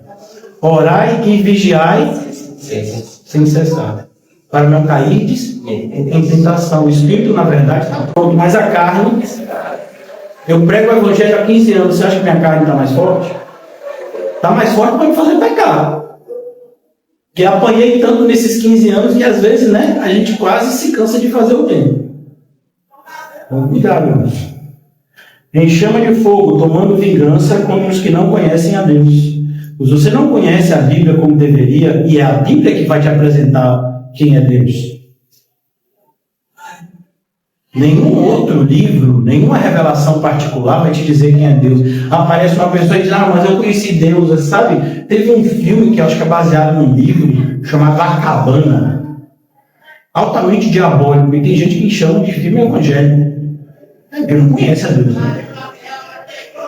E aí você vai ver aquele filme, o Deus daquele filme tem nada a ver com o Deus da Bíblia. Mas me tocou. Deve ter tocado. O homem fala aquilo que agrada o homem. Então o escritor desse livro sabia o que estava fazendo para desencaminhar as pessoas. Né?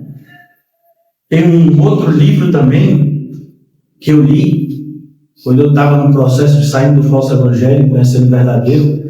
É um best-seller americano, que depois virou filme, acho que era Conversando com Deus, onde uma pessoa também passa uma série de problemas, supostamente tem um encontro com Deus, e é um Deus todo diferente do que a Bíblia ensina. Com cuidado com as versões do Deus da Bíblia que tem te apresentado. Teve gente que teve mais conhecimento de Deus, ou possibilidade de conhecimento de Deus no Antigo Testamento que de Deus? Não. Isso fez com que eles deixassem de criar ídolos? Não. E eles praticavam idolatria no templo. Eles começaram a achar que o templo os salvaria. O templo. O Senhor mandou fazer aquela serpente de bronze que já prefigurava Cristo. Eles deram um nome para a serpente, Neustã, e começaram a adorá-la como ídolo. Então, é mais fácil a pessoa pegar a Bíblia e escolher três textos e dizer, esse é o meu Deus. Sim, e o Deus vingador? Esse eu não gosto. E o Deus que manda as pessoas? Esse também não. O meu Deus é o Deus de amor, que vai salvar todo mundo. Está aqui na Bíblia. Deus amou o mundo inteiro. E deu Jesus por ele. Então, assim, vai salvar todo mundo. É a minha interpretação desse versículo. E os outros versículos mesmo? Não quero nem saber. Eu me apego a esse versículo aqui. Esse é o meu Deus. E vai salvar todo mundo.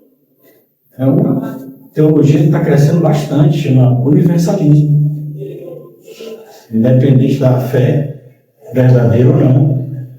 A maioria acredita que é salvo mesmo. Até o ímpio.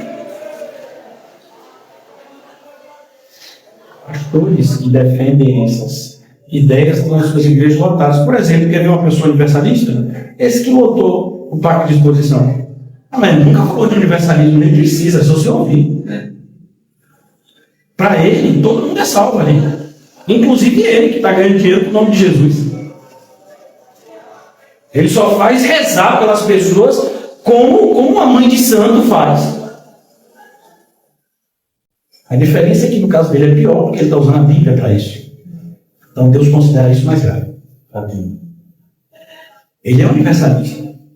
Ele não precisa dizer que ele é. A maioria das pessoas não sabe que ele é. Por quê? Porque o cego não pode identificar o outro cego. Um cego vê outro cego? Não, o cego não vê.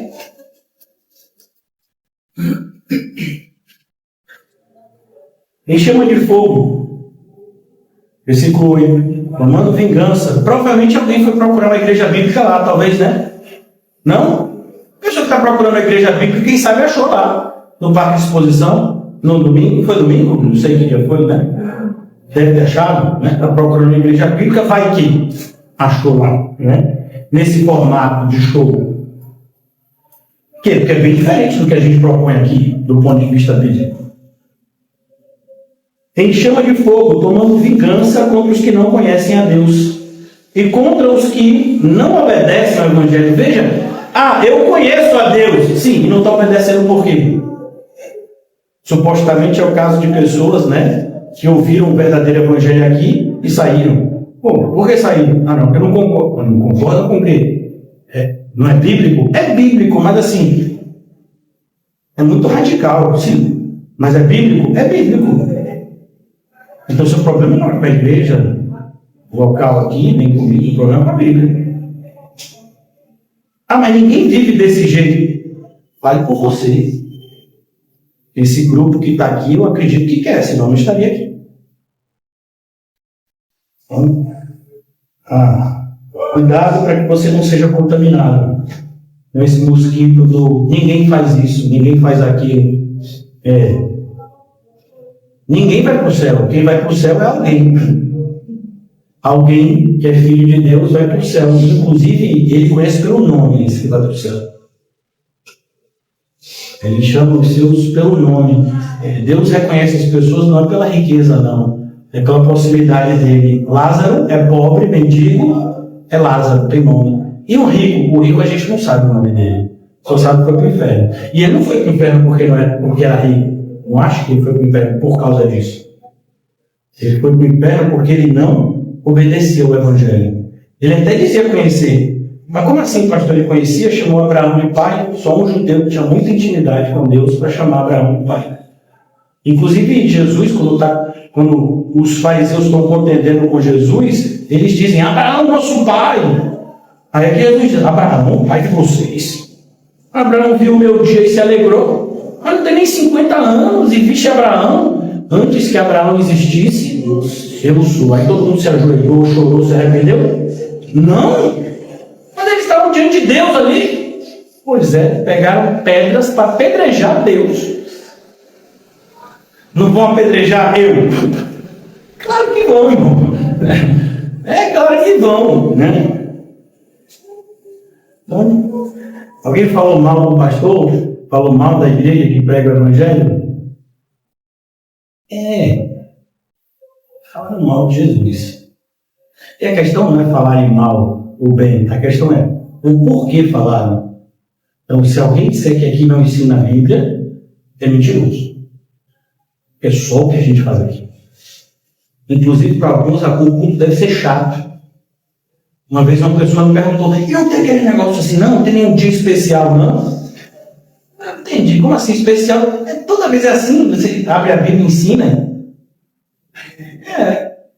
No domingo tem louvor. Mas eu abro a Bíblia e ensino igual os outros dias. A pessoa não acha chato, não. Eu falei, deve achar, porque vai diminuir o grupo, né? Mas é só assim que foi ensinado. Né? Não foi ensinado a agradar as pessoas. Nós estamos aqui para agradar a Cristo. Amém. Que a nossa vida seja um sacrifício vivo, santo e agradável a Deus, que seja esse o nosso culto racional. E não poderemos prestar um culto ao Senhor se não conhecermos, se não o obedecermos. Por isso ele coloca, tem pessoas que dizem que aqui seriam dois grupos. Eles dizem que um grupo seria os gentios, que não conhecem a Deus, e outro grupo seria os judeus, que não obedecem a Deus. Mas o entendimento majoritário, e inclusive é o meu também, é que aqui é um grupo só. Né? Não conhece e não obedece. Porque você acreditar que eles conhecem a Deus é não ler Romanos. O apóstolo Paulo diz que os judeus têm zelo por Deus, porém sem entendimento. Então não tem conhecimento ali. É um zelo sem entendimento. Então aqui ele está falando do mesmo grupo de pessoas, independentemente de ser judeu ou gentio. Como Paulo fala aos Gálatas, judeu ou gentio, como fala aos Colossenses, independentemente de ser judeu ou gentio. Ele vai dizer a circuncisão, a incircuncisão, não importa. O que importa é você ser uma nova criatura. Então, cuidado. Não conhecem a Deus. É nossa obrigação conhecer a Deus. E a gente devia amar isso. Por que você, sabe, quando você ama alguém e você não gosta de conhecer a pessoa? É algo assim, impensável. É impensável, é ilógico. Você ama alguém de verdade, você quer conhecer, até para poder você agradar a pessoa. Você quer agradar alguém, vem cá, você gosta de torta salgada ou doce? Das duas. Então é mais fácil de agradar. Né? Já tem, não, eu prefiro doce. Eu já sei que você prefere doce. Tem gente, por exemplo, que a gente sabe que para agradar é feijão. Essa é a pessoa mais fácil. Feijão, agrada, né? Já tem outras pessoas aí, é o que você gosta, né? Carne, peixe, frango, né?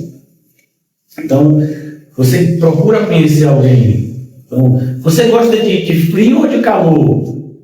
Né? Você procura conhecer a pessoa se você de fato se importa com ela. Por que a gente não quer conhecer a Deus? Porque a gente não se importa com ele. Você cria um Deus que você quer, e aí você não se importa com ele. Você criou. Você o manipula segundo o seu bel prazer. O meu Deus faz milagres nas terças-feiras. Só sou o seu mesmo. Porque o da Bíblia faz quando ele quer, não marca. Então, cuidado. Não conhecem a Deus. E, justamente por não conhecer, nunca vão obedecer. É a mesma lógica de Romanos, se a gente for perceber. Todo que clamar será salvo. Mas como vão clamar se não conhecem? E como vão conhecer se não há quem pregue? Como é que as pessoas vão chegar a conhecer a Deus se elas não suportam a sã doutrina? Quando começa a ter qualquer resquício de ensinamento, qualquer possibilidade de um ensinamento, a pessoa já rejeita. Não obedece ao Evangelho do nosso Senhor. Eu vou concluir já, irmãos, versículo 9, a gente vai concluir aqui. Se Deus permitir, vamos dar continuidade daqui no domingo. Estes sofrerão penalidade de eterna destruição. Você sabe o que é eterna destruição? Não, você não sabe, nem eu. Porque a gente não tem dimensão da palavra eterno. 1 milhão de anos, 10 milhões de anos, 50 bilhões de anos. Nem chegou perto da eternidade. Eternidade é eternidade. É uma dimensão que a gente não tem como mensurar. Se eu tirar 50 milhões de anos da eternidade, diminui a eternidade em quê? Em nada, a eternidade. É por isso que Policarpo respondeu a Quadrados. Você está me ameaçando com fogo que vai me queimar por alguns instantes. Mas se você não se arrepender, tem um fogo eterno para você. E a gente não tem dimensão. Sabe, o rico que está lá no inferno, ele não quer um copo de água. Ele quer uma gota de água, um dedo. Você imagina? Você pegar no dedo uma gota de água e molhar a boca dele para aliviar um pouco. E não foi permitido nem esse alívio mínimo no inferno. Então a gente não tem dimensão, irmãos, do que fomos salvos. Por isso que a gente reclama tanto. Sabe, quando você vê determinados imigrantes, pessoas que vêm de outros países para o Brasil, então gente que está fugindo, por exemplo, da Palestina, daquele genocídio que está tendo lá. Mas você é a favor de Israel ou contra? Eu não sou a favor de ninguém. Homicídio é homicídio. Israel não tem direito a matar ninguém porque mataram eles primeiro. Assim como a Ucrânia não é menos culpada do que a Rússia. Quem matou é culpado de ter matado, independente de quem começou a guerra. Se você é cristão, é assim que você tem que fazer. Então, imagine um palestino que está lá, porque 80% da Palestina foi destruída, então não tem nem para onde voltar. Se a guerra acabasse hoje, nem sei se acabou, provavelmente não deve ter acabado. Se a guerra tivesse acabado hoje, não tinha para onde voltar. Eu tenho que morar em acampamento, sei lá por quanto tempo vão ter que morar. Porque não tem para onde voltar. 80% de toda a Palestina foi destruída. Não tem hospital, não tem nada, não tem padaria, não tem nada. Vai ter que ser tudo reconstruído do zero, se for reconstruído, porque a gente nem sabe se isso vai acontecer ou não. É a situação que está lá. Então imagina uma pessoa que está fugindo de lá e vem para aqui para o Brasil. Você acha que ele vai reclamar porque andou 20 quilômetros para chegar no trabalho? Você acha que ele vai reclamar do salário mínimo? Ele está vivo, ele está conseguindo botar comida na mesa. Você acha que ele vai reclamar de uma goteira da casa dele? Ele estava morando em acampamento, em barraca. Percebeu como a gente reclama? Do atraso do ônibus. Você sabia que tem muitos países que não têm transporte público? E você reclama do atraso do ônibus? Você reclama que o Uber não chega aqui? É até risível. Reclamar que o Uber não vem ali. Ele não está andando. E eu queria ver andar hoje, que for chuveiro. Andar sem chuva é tranquilo. Eu quero andar na chuva. Não ama Cristo? Eu quero dizer que ama Cristo é ir para a igreja no domingo, lá em algumas localidades da África, sem saber que vai voltar para casa. Porque a igreja pode ser alvo de atentado. O pessoal chega do lado de fora, cerca a igreja, metralha a igreja toda. O pessoal não está vindo para a igreja com receio que o pastor vai pregar. Biblicamente. Não conhecem a Deus e nunca vão obedecer. É por isso que para essas pessoas que a gente prega aqui são coisas pesadas. É claro que é pesado. Você está andando numa direção diferente que aqui Cristo quer que você ande. Então, quando você estiver aqui, você vai sentir meio que uma corda te puxando, para você não ir para tão longe assim. Até que você saia daqui, aí você vai para onde você quiser. Por isso que algumas pessoas sentem peso aqui, porque elas estão querendo ir para longe de Cristo. E a pregação tenta evitar isso possível. Não faça isso.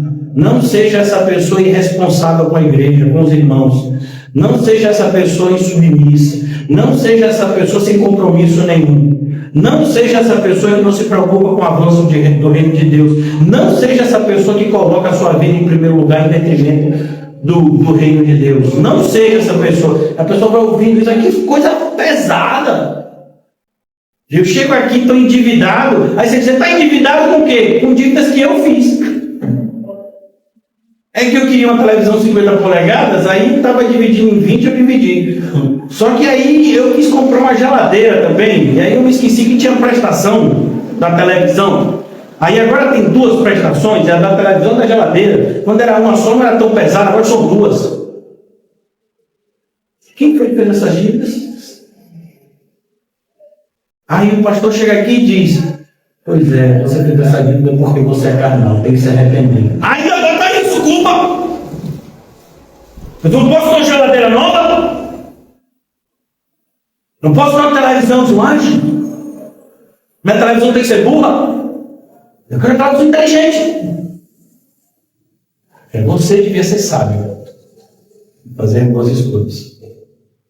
Escolhas que repercutissem positivamente na eternidade. A nossa leve e momentânea tribulação produz para nós um eterno preço de glória, acima de qualquer comparação. Então, cuidado, irmãos, com o auto-engano. Ele é muito mais fácil de se cair do que a gente imagina. Eu vou concluir aqui, se Deus permitir, domingo a gente retoma. Mas eu queria ainda falar algumas coisas. Alguns exemplos do auto-engano para a gente fechar aqui a exposição de hoje. O jovem rico. O jovem rico não era uma pessoa má. Má do ponto de vista social, viu? Entenda, por favor, não desvirtue o que eu estou ensinando aqui.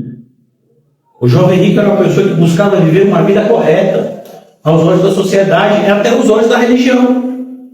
Quando Jesus fala da Bíblia da época, que era o Antigo Testamento, e aí, como é que você está? Ah, não, estou fazendo tudo ao pé da letra.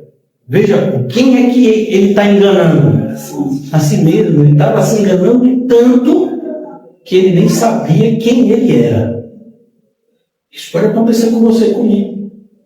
Isso aconteceu com Pedro, e Pedro já é um exemplo de salvo, que se enganou temporariamente. Senhor, eu tenho um amor sacrificial para te dar. Ele não chama. Senhor, se tentarem te matar, tem que me matar primeiro. Jesus morreu, ressuscitou e Pedro continuou vivo. Não vai morrer bem depois, né? Ele estava lá com a faca enfrentando o soldado, mas uma criada que não estava com faca com nada fez ele ficar com medo. Dizendo que ele estava com Jesus, não foi?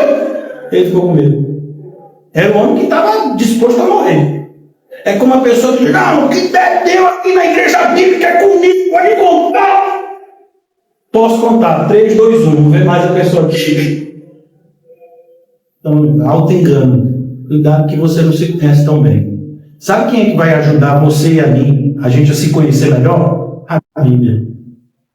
Quando você conhece a Deus, você acaba conhecendo melhor a você mesmo. Nós somos criaturas de Deus. E quem melhor do que Deus para dizer quem somos de verdade? É por isso que tantas pessoas se afastam da Bíblia, porque a Bíblia revela toda a nossa vilania. Nós não somos só homens, irmãos. Nós somos diabólicos. É por isso que as pessoas que não creem em Cristo vão para o mesmo lugar que os demônios. E eles não vão lá para sofrer como os filmes de terror dizem, os demônios. Os demônios têm tanto medo do inferno quanto as pessoas que vão para lá. Biblicamente falando. Eles vão sofrer tanto no inferno quanto os seres humanos que vão para lá. Não acha que o demônio vai ficar alegre fazendo o homem sofrer no inferno. Não, ele faz isso aqui, ó. Viu o que está escrito em Apocalipse 12? Sabe que tem pouco tempo e sabe que o tempo de perturbar o homem é aqui, porque lá no inferno eles vão ser perturbados também. Mas você vai ver isso em igrejas evangélicas, esse ensino? Não. Igreja evangélica vai ser aquela artista coreana que diz que quando você está no inferno, demônios ficam dando risada, te furando. Demônio dando risada no inferno? Vocês viram quando Jesus chegou perto dele, quer nos lançar no inferno antes do tempo, morrendo de medo de ir para o inferno? Os demônios. E quem é que fala que os demônios é que estão felizes no inferno? Quem não conhece a Deus. Quem não conhece a Deus, irmãos, não conhece nada. Quem não conhece a Deus não conhece os demônios. Quem não conhece a Deus não conhece o homem. Quem não conhece a Deus não conhece a criação de Deus, sol, estrelas, não conhece. Porque só quem pode nos falar da sua criação é o Criador.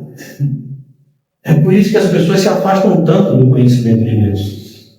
É por isso que as igrejas bíblicas que restam são as instituições mais perigosas para esse mundo. A gente não pega uma arma. Não arma carnal. As nossas armas são espirituais e justamente por isso são poderosas em Deus para a destruição de fortaleza. Por isso que o meu propósito aqui nessa noite é cuidado com o engano. Talvez você não seja a pessoa que você imagina que você é. Pastor, mas eu já imagino que eu sou uma pessoa muito ruim. Provavelmente você é pior. A probabilidade de você se achar ruim e você ser um pouco melhor é quase nula, né? Então, cuidado, porque você pode se achar especial, porque, pelo menos eu não saí da igreja, ainda estou aqui. Sim, mas se você está dizendo que conhece a Deus, não está obedecendo ao Evangelho, e aí? Não está seguindo o que está aprendendo aqui, e aí? Vai continuar sentado no banco?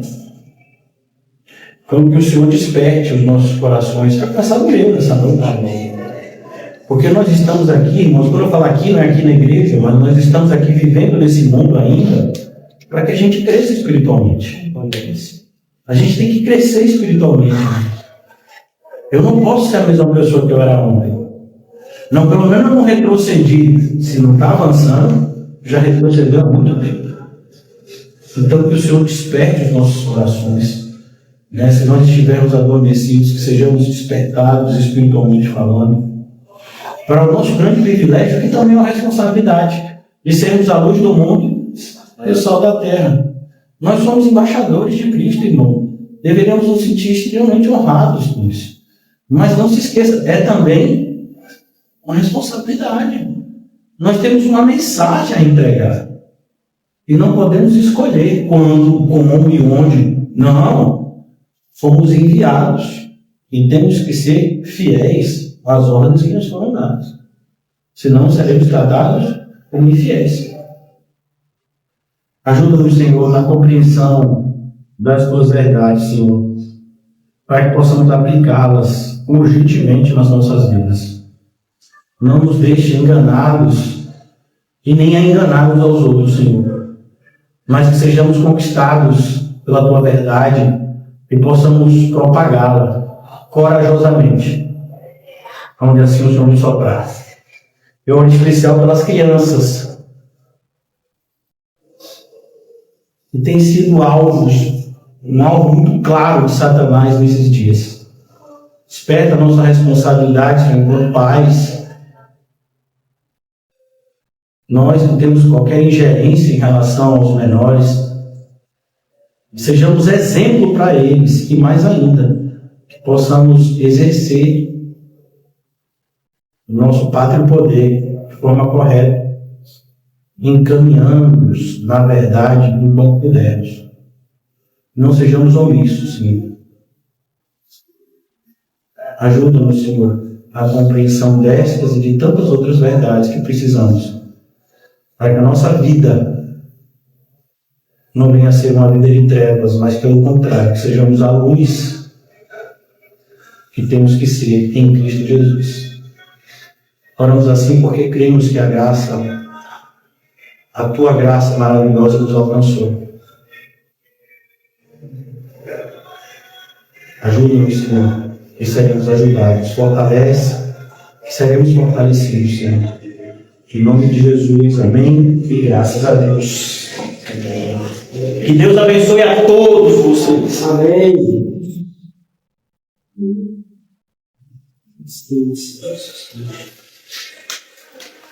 Aleluia! Aleluia, Jesus.